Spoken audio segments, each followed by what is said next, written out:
Hello, friends. Hello, followers. Thank you for tuning in to the Line Movers Network. We are here with college football week number 4. And for the Line Movers Network, this is NCAA podcast number 2. Thank you for joining us. We appreciate it. And hope you enjoy what we have to say and what's going on in the past. And here we go. Before we get to this, my experts on this week's college football podcast, I just need to go back to last weekend. The scene was Happy Valley, Pennsylvania, and our own Tyler Liddick was in the stadium and around the stadium all day during game day. And before we get to this week's picks, Tyler, what was going on? Yeah, thanks, David, and welcome, guys. Pleasure to have you all here. Thanks for joining us, and thanks for coming in back every single week to see what we have to say. Happy Valley, great place to be on game day. So I got there about 9 o'clock in the morning. If anyone has never gone to a college football game, you need the full experience. Find a night game.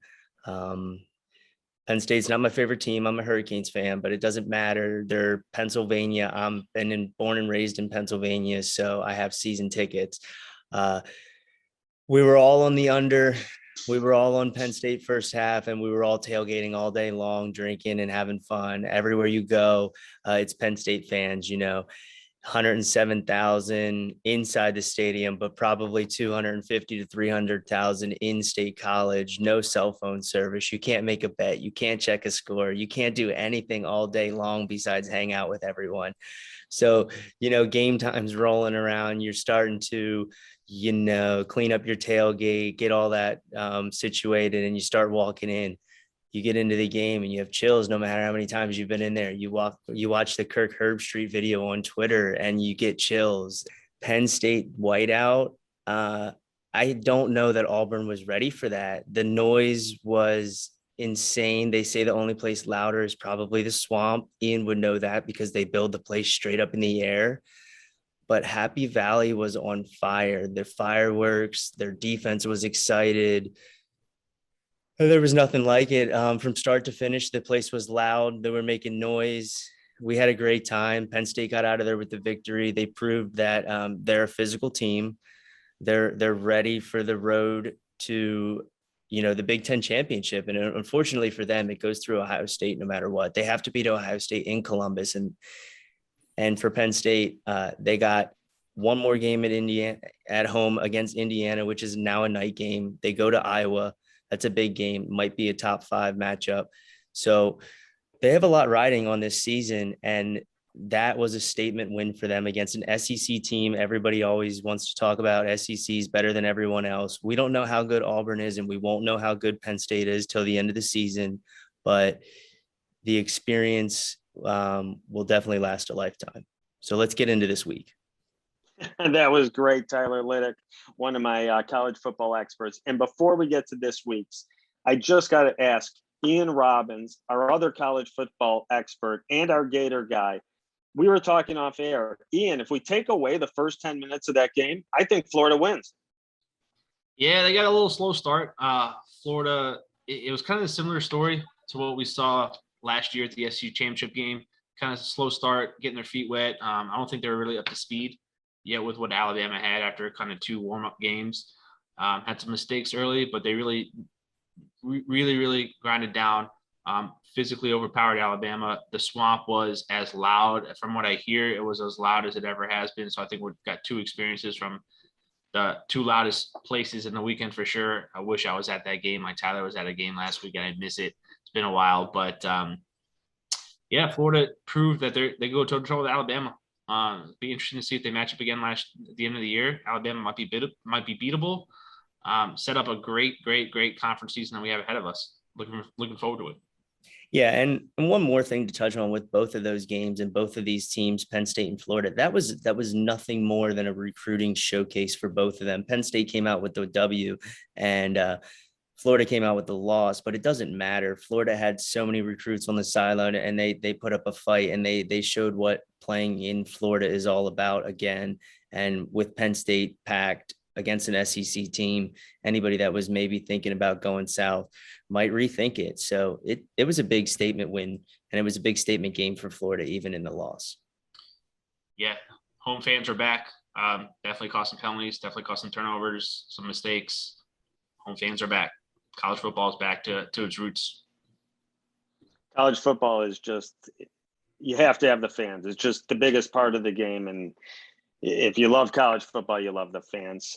So my two college experts, Tyler Liddick, Ian Robbins, we're going to jump right into this week's biggest games. And then we're going to go to the fans' favorite part of our football podcast, rapid fire.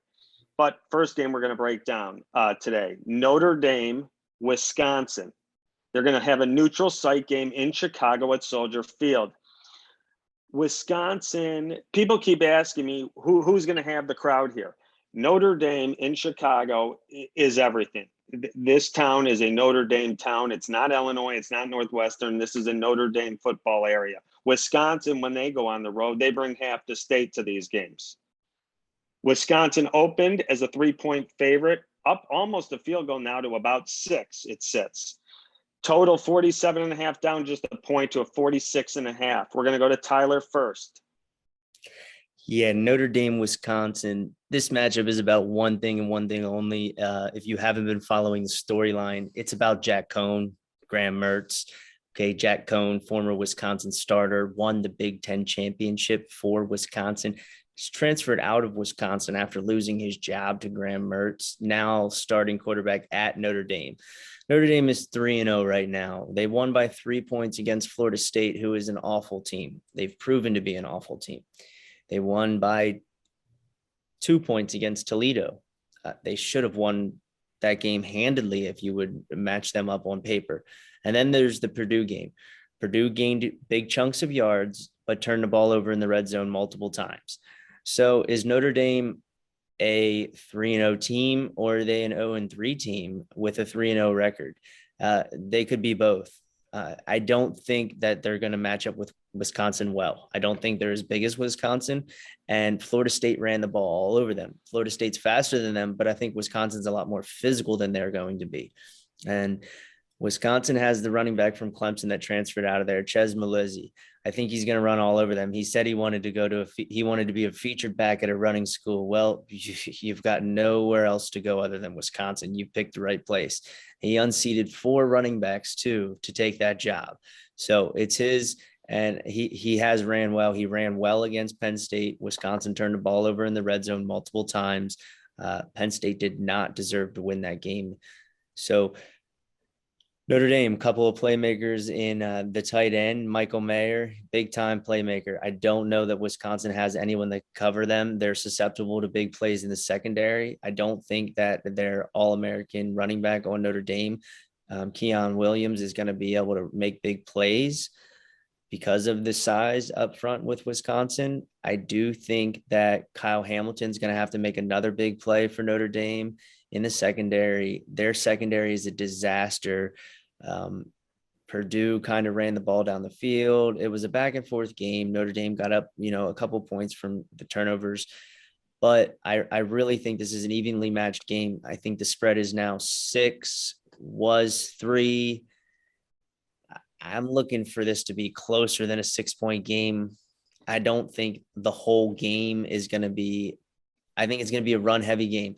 I think we're really looking at an under here. That's my favorite play of the game. I'd stay away from an actual play just because I don't really know what Wisconsin has. They just had some time off after they just lost to Penn State. Then they played Eastern Michigan, ran through Eastern Michigan as expected. So I'm looking for probably Wisconsin to win, but not by many points. Yeah, that's a great breakdown, Tyler. You said it all there. Wisconsin probably has most talent up front, probably control the line, which will ultimately determine the game. Notre Dame probably has a little bit more in the playmaker department, see if those players can make the plays.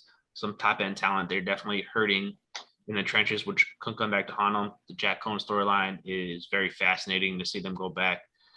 David, you touched on it, the crowd. Soldier Field, you and I are both in the Chicago area. We know that Notre Dame runs the town.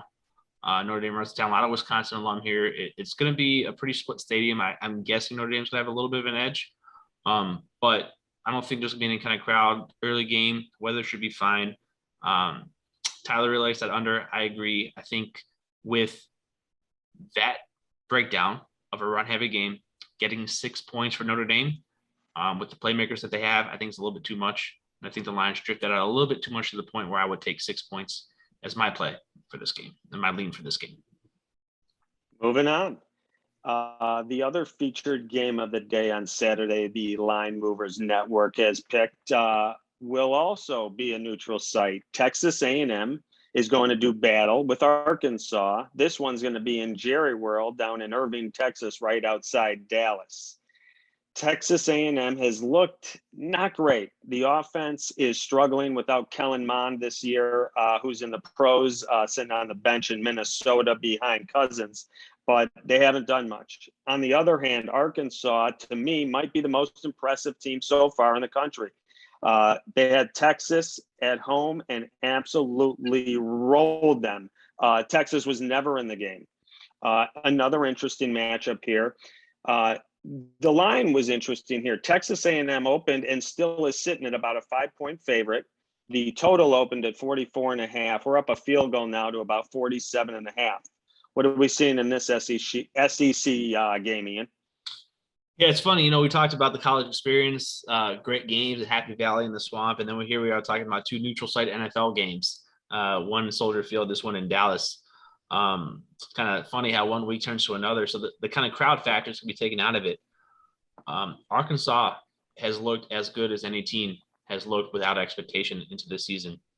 Texas A&M, who had a lot of expectation coming into the year, has kind of looked flat a little bit. Both have tested themselves early. A&M going on the road, travel to Colorado, not an easy spot. We're able to sneak out of there with a win. Arkansas, of course, taking on Texas for the first time in a while. That was huge win for the program, huge win for the state. Really kind of that could have been their best win of this year. And after a win like that, you usually look for some kind of letdown. And with Arkansas, because it's an easy spot for a letdown.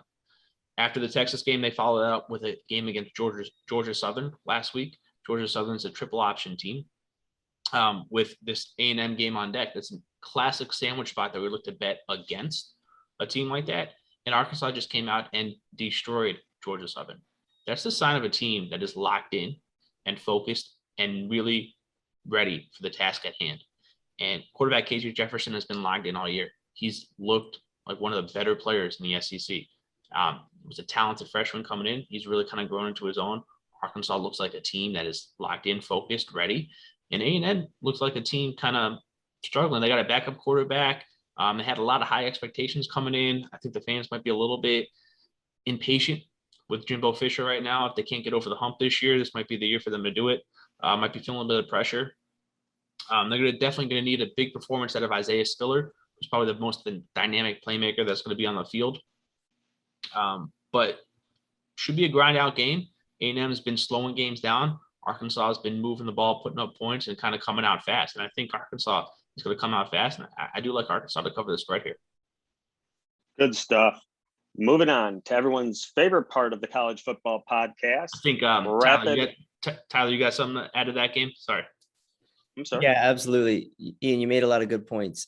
Texas A&M struggled to stop the run against Colorado until the running back got hurt. And then that's when Texas A&M still barely came back and won. So they're not really clicking. I chalked it up to elevation in Colorado. That was why maybe it was, a tough game. Turns out Colorado wasn't really that good after they go and lose this past week. So I don't know. I guess Texas A&M might not be that good. Arkansas has been running the ball, running wild as well. They got some big guys, and they're determined to run the ball. They've been determined to run the ball for the past couple of years. I like the over here. I don't think either team is going to play some great defense. I think we're going to see some long run plays. Texas scored a couple of points against Arkansas, turned the ball over a couple of times when they could have scored some more points. I think we'll see over 47 here, and I like that one. But yeah, let's get on to some rapid fire. I was so excited for rapid fire, Tyler. I almost missed your analysis of the game. I apologize. I'm sorry. Now we're getting into rapid fire. My bad. We are going to stick in the SEC land. The LSU Bengal Tigers are going down to Starkville to play Mississippi State. LSU opened as a 4-point favorite.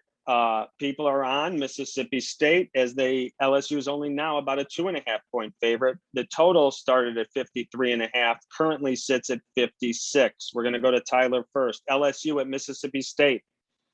I don't like either of these games. This is specifically a lean. I'll take LSU.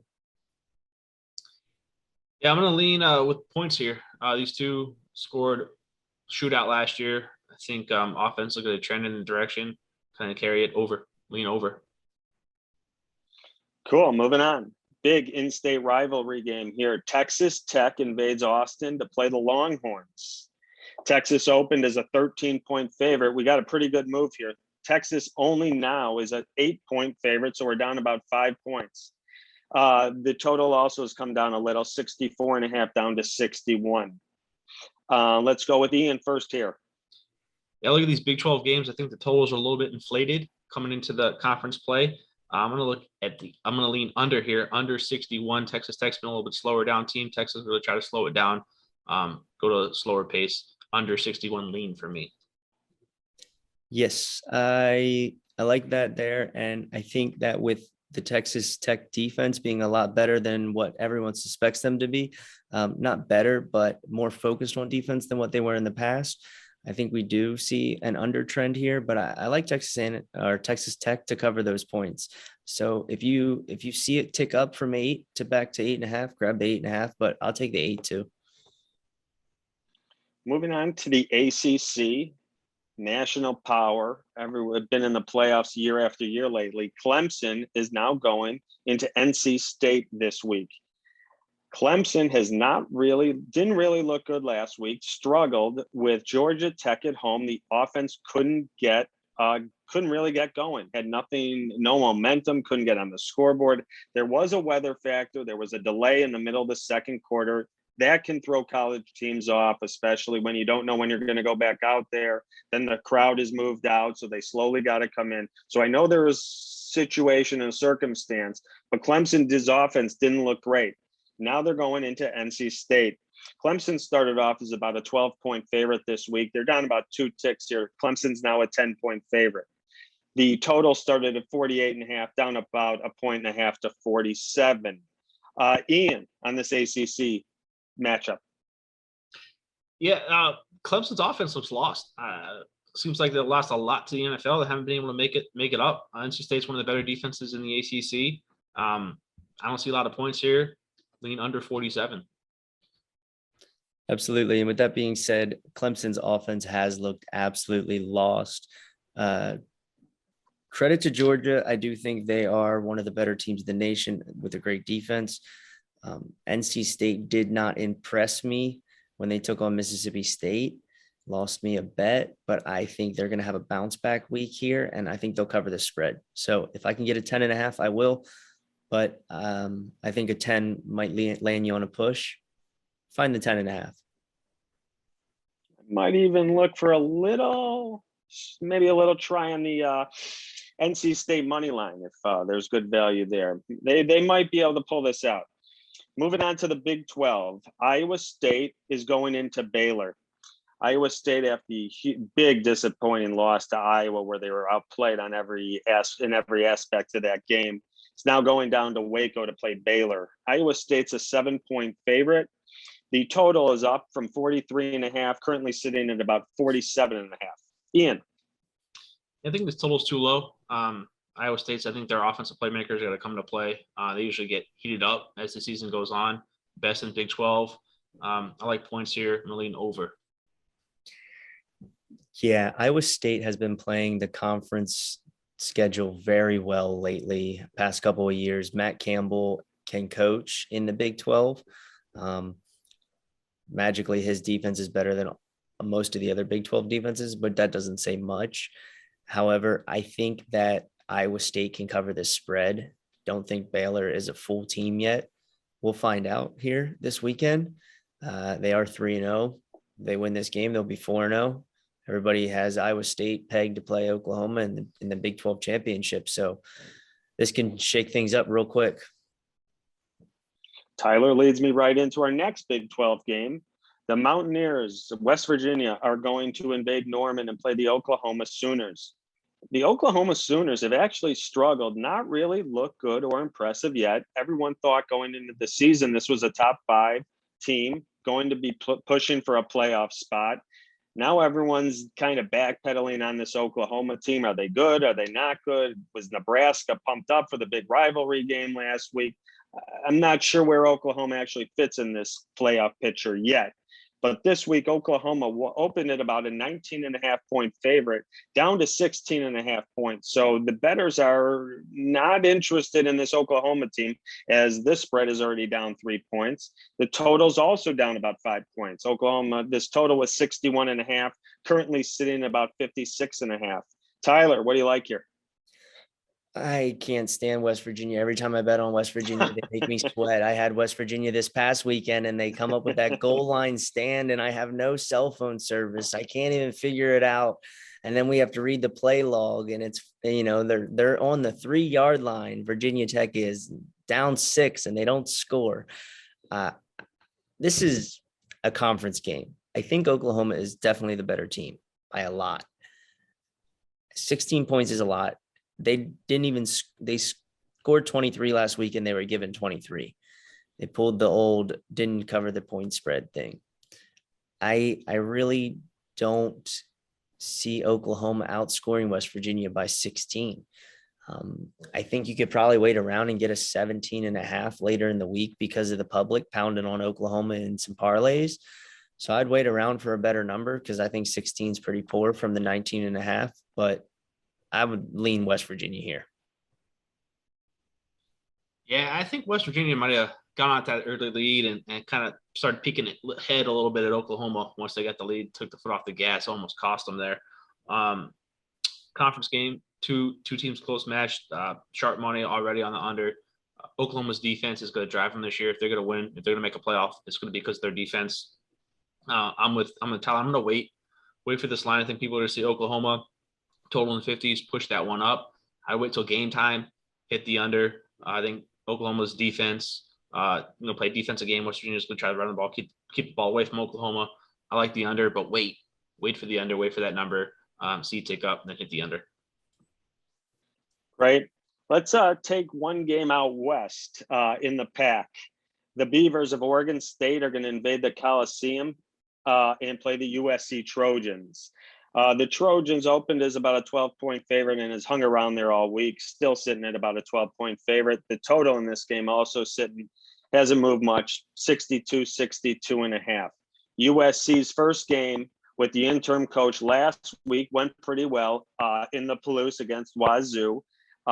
Came out a little skittish, but really put it together in the second half, and it was never a game.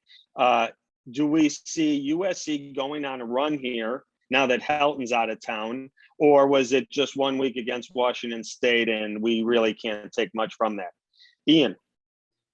Yeah, I think play the old interim coach, let the guys kind of have some fun. See score some points out here. 62 is a big number, but I think they're gonna let these guys open up a little bit over 62 lean for me. Yeah, I don't think USC is what they used to be. I think playing football in California is very hard for an 18 to 22-year-old kid. I think Oregon State can cover this number, and I think that USC is prime for a letdown spot. The old wise tale is after the coach is fired, the team's going to be fired up and win the next game. Well, the next game already happened. So I lean Oregon State getting the points here, 12. Those are some great breakdowns from the Line Mover Network college football experts. That was Tyler Liddick and Ian Robbins. Once again, thank you everyone for joining us. We love bringing you this great college football content. Please check out the Line Movers Network on all our social media platforms, as we will bring you information, stats, picks all week long on all our great platforms. Once again, the Line Movers Network with my college football experts, Tyler Liddick, Ian Robbins. I'm David Dorman. Thank you for joining us this evening. Thank you, everyone. Good luck. Yeah, good luck, guys.